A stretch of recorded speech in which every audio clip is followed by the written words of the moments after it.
Hello and welcome to the WIHS Journal, Public Affairs from 104.9. I'm Paul Kretschmer. On today's broadcast, we'll hear remarks from Connecticut's Attorney General William Tong when filing a lawsuit charging Amazon.com with antitrust because it monopolizes the marketplace on the web. Good afternoon. Thanks for being here. Let me start by saying that technology has really improved our lives, and it empowers us to do things we couldn't do a generation ago, we couldn't do 5 minutes ago.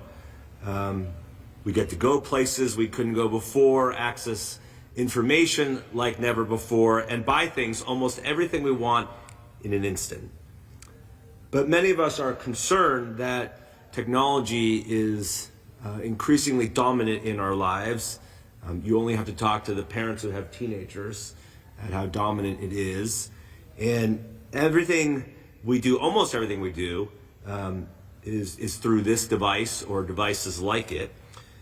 And I think we all know that we're customers in what has been called the surveillance economy, where the biggest players know what we want to buy, exactly when we want to buy it, and they influence and seek to control how we spend every dollar as consumers online.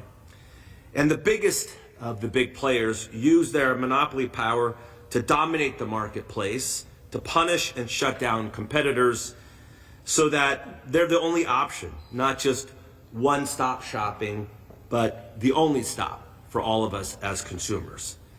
That's why today Connecticut has sued Amazon for abusing its monopoly and market power in violation of federal and state antitrust laws. We are joining a group of 17 states. We are part of the leadership. 3 states are leading. Connecticut is one of them.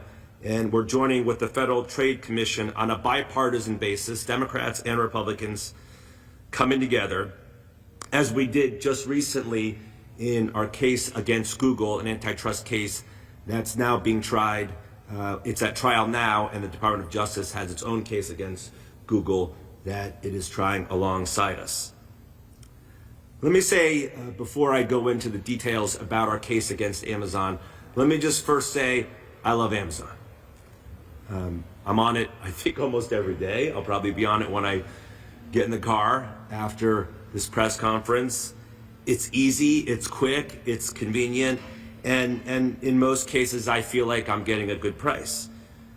I also love, as many of us do, that it gives us access to a universe of products, really a global marketplace, and seems to give small businesses from all over Connecticut, all over this country, and all over the world an opportunity to sell to me and my family.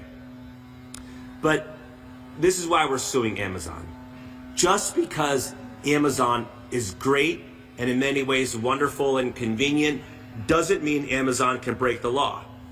And it doesn't mean that Amazon can break our nation's and our state's antitrust laws to stay on top and dominate the market.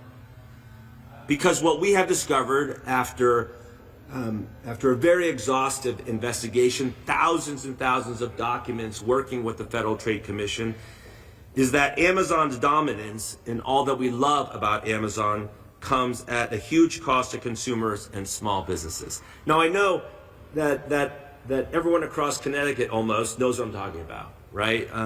It would be hard to find people who aren't familiar with Amazon and are as regular customers on Amazon as me and my family are.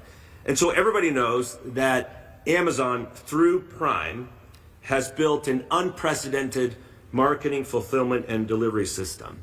And the way we describe it in our complaint is that Amazon has built this flywheel that spins faster than any other consumer business in history, and it sweeps in every seller and buyer in its path. Amazon is unquestionably dominant. As a superstore, as an online marketplace, Amazon is dominant. And let me be clear, that is not a crime. But what is illegal is for Amazon to use its dominance to punish and shut down its competitors, to kill competition and eliminate choice for customers like all of us and our families. And even when you feel like you have all these choices on Amazon, recognize that all of these small businesses are playing by Amazon's rules. Amazon effectively chooses who we buy from. They pay huge fees and expenses to sell on Amazon. They pay effectively an Amazon tax. And these fees are passed on to all of us. And the sellers that don't play by the rules, they get punished by Amazon. For example, the evidence will show that Amazon effectively sets the price for all the goods that we seek to buy on Amazon every single day, and it punishes others for stepping out of line. What do I mean by that? Through technology, through Prime, through this flywheel, Amazon leverages its sophisticated technology to enforce what is the most sophisticated price discipline system in history. What that means is it uses technology to find out what products are being sold for across the globe at any moment in time by everybody.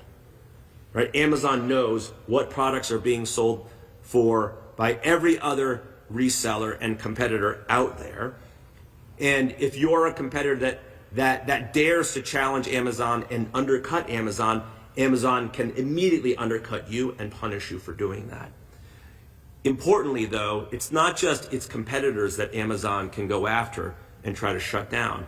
It's the many, many small businesses, the thousands of small businesses on Amazon that are looking for a foothold and for which Amazon is really sometimes their only outlet to this global marketplace. And if you don't play by Amazon's rules, and you don't charge the prices that Amazon wants you to charge, and you try to undercut other sellers on Amazon, then you get punished.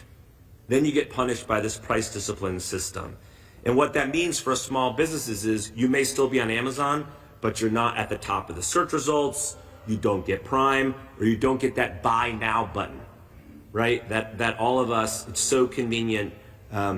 It's almost subconscious now, but it's there and you just click it when you want something. You don't want to go through more steps. You just want to get that item right then and there and hopefully see it at your mailbox the next day or the day after.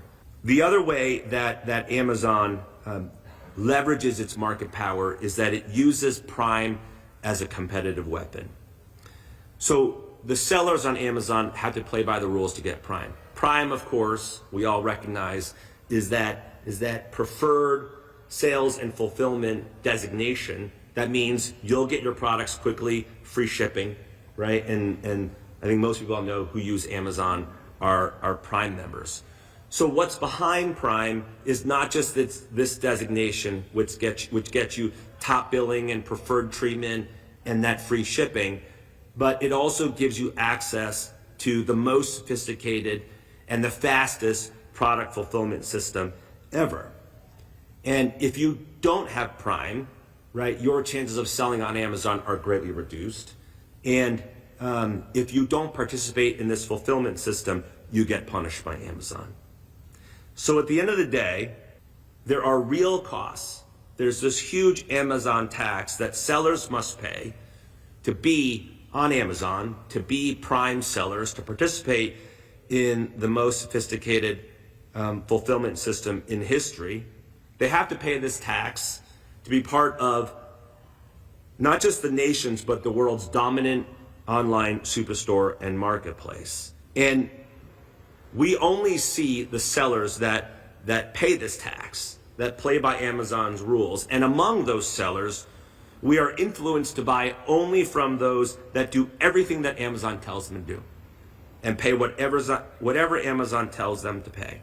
And because of this tax, because of these limited choices, we as consumers see higher prices, less choice. Amazon's able to drive others out of business. It kills innovation and challengers to Amazon. The voice of Connecticut Attorney General William Tong. For further information, call us at 860-346-1049. Send your email to office@wihsradio.org. Our thanks to the Connecticut Network for assisting our coverage today. The opinions expressed are those of the participants, not necessarily those of the staff or management of the station. I'm Paul Kretschmer for the WIHS Journal, Public Affairs from 104.9 WIHS.